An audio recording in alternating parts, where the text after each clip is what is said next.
is one of those really cool days in our liturgical calendar. Today is known by many different titles, and one of them is on the front of your cover of your bulletin there, called the Octave Day of Easter. It's the 8th day. Octave days are really, really cool in our church calendar because for 8 days, the church kind of stops. Time stops. So the liturgy today looks very similar, maybe not as much gusto, but looks very similar as it did last week. I'm still dressed up like a Cadbury egg. There's a lot of singing. There's that very famous Victime Pascali Laudes, that chant that happened right before the Alleluia, which is really cool. It's in our hymnal in English, but I'm Italian, and things sound better with an Italian accent, so we sang it in Latin this morning. But it goes back to the 11th century, and I love the words of it, because we're having a dialogue with Mary Magdalene. Mary, what did you see? I saw the tomb of our living Christ. I saw angels. I saw the shroud. Christ is living, he is risen, and he's gone before us to Galilee. During these 8 days, the church keeps asking Mary Magdalene, tell us what you saw on that morning. Tell us what it was about. And so that's why that beautiful little sequence hymn is sung before the gospel. That's one title. Another title, Alb Sunday. Normally, when people got baptized at Easter, they wore their white baptismal garment for 8 days. Got a little stinky there towards day 8. But today's the day they would have actually taken them off on the last day. So in some places, especially in the Middle Ages, this was the Alb Sunday, and the baptized would take off their albs. Sometimes it's known as Low Sunday. Attendance is a little lower than it was last week when we put up chairs and everything else. Could be the energy of the priest is a little lower than it was last week as well, too. That's another title for today. And then the last title for today is what the gospel is all about, Thomas. Thomas Sunday. Poor Thomas. Thomas always has the nickname Doubting Thomas. You notice we don't go around saying denying Peter or running away James or running away John. Poor Thomas always gets pegged as Doubting Thomas. One of the things that's really struck me over this last Holy Week and Easter and just this kind of Easter week is really what the apostles were going through. Just putting ourselves back in their shoes. And all the events and stuff that was going on in their heads during our Lord's passion, death, and resurrection. Last week, they were really scared.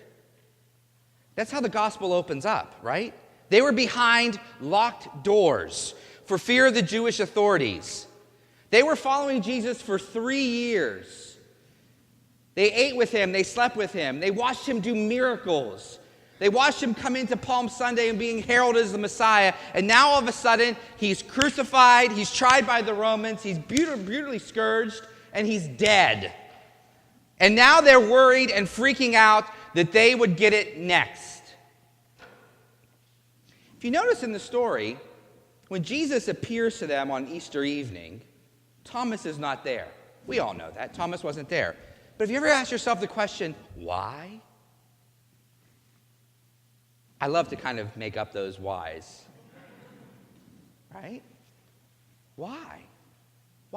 They're all scared, locked in a room, and Thomas isn't there. Maybe he just needed to get away. Maybe he needed out of that room for a little bit. Peter, you haven't bathed in a long time. I'm out. Maybe it's all the head stuff. Maybe it's all that we followed this guy for 3 years and now he's dead. And what's next? I gave up everything.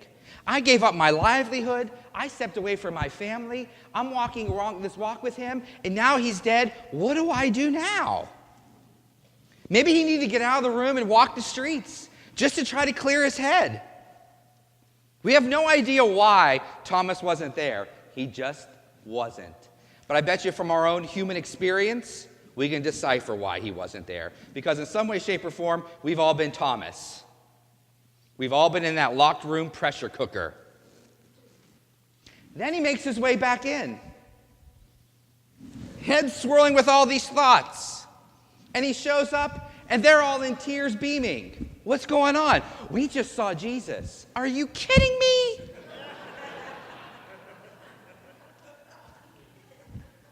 Really? You've all been locked in this room for 3 days. You're just seeing stuff at this point. Really? No, we saw him, we got to touch him. Really? Imagine what went in Thomas's head for the next 7 days. All of his friends apparently had this experience of Jesus. And for some reason, he wasn't in the room. Imagine what he thought for the last week. Maybe he felt excluded. Why wasn't I there?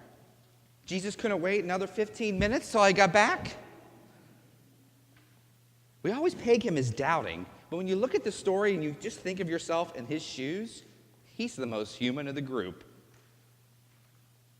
So now he's wondering what is going on, possibly feeling excluded, doubting if this even happened. Maybe they were practical joking him. Who knows?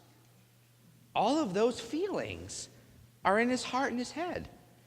And then today, 7th day, Jesus shows up. And the first words that Jesus says to him is, "Peace be with you." In English, it's a little bit different than what he would have heard in Hebrew. Shalom, right? Shalom. For us, peace is a life without troubles, trouble-free environment, no wars, peace. In the Hebrew sense, the word shalom comes from the root word meaning wholeness, being complete, being fulfilled. Thomas, be whole. Your mind has been swimming now for 8 days. Just reach out and touch me. Just think of that. There's all kinds of theology we can go into today, right? About did he touch him? Did he not touch him? Then he says, "My Lord and my God." But just strip that back and look at it from a friend to friend. As Jesus looks with him with tremendous love, Thomas, you're accepted. You're loved. Be whole. Touch me and let all of that stuff you've been dragging around for 7 days go. It's a huge moment of love and mercy and peace. That's the whole greatness of this risen season. All of you are Thomas. All of us are Thomas in some way, shape, or form. Going through the worries of this life, trying to figure this whole Jesus thing out, trying to figure out our lives, sometimes feeling excluded, sometimes feeling not, sometimes feeling troubled, sometimes feeling worried. And Jesus today, on this 8th day of the resurrection, stands in front of you and says, "Shalom. Be whole. Be whole." Here in a few short moments, we're going to stand up, we're going to say the creed, we're going to do some prayers for people. And then I say to you, every Sunday, the peace of the Lord be with you. This Thomas Sunday happens every time we gather for the Eucharist. Every time we gather for the Eucharist, Jesus will stand in your midst with eyes of love, just as he looked at Thomas and said, "Chill out. I've overcome the world. I've overcome death. I've destroyed sin. You are no longer separated from me. Whatever you're going through, be at peace. Be whole.